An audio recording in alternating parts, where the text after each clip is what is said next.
একদিন বাজার থেকে সাথী খুব ভোরে সবজি কিনে বাড়ি ফিরছিল। তখন হঠাৎ রাস্তার ধারে দ্রুতগতিতে একটি স্কুল বাস আসে। বাসটির ভেতর থেকে সাহায্যের জন্য একটি মেয়ে চিৎকার করছিল। তখন সাথীর সন্দেহ হয় এবং তার হৃদস্পন্দন শুরু হয়ে গেল।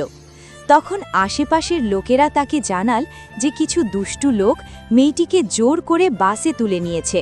তখন সাথী সময় নষ্ট না করে তার স্কুটারটি চালু করে বাসের পিছনে পিছনে গেল। পথে সে পুলিশকে ফোন করে বিস্তারিত জানায়। তারপর বাসটি একটি নির্জন এলাকায় গিয়ে থামল। কিন্তু তখন সাথী চুপচাপ পিছন থেকে গিয়ে চালকের দিকে পাথর ছুঁড়ে মারে। এতে চালক ভয় পেয়ে যান এবং আতঙ্কের দুর্বৃত্তরা বাসের দরজা খুলে দেয়। তখন সাথী সাহস সঞ্চয় করে মেয়েটির হাত ধরে বাসের ভিতর থেকে তাকে টেনে বের করে আনে। ঠিক তখনই সাইরেন বাজিয়ে একটি পুলিশের গাড়ি এসে পৌঁছায়। দুর্বৃত্তরা ধরা পড়ে এবং মেয়েটি বেঁচে যায়।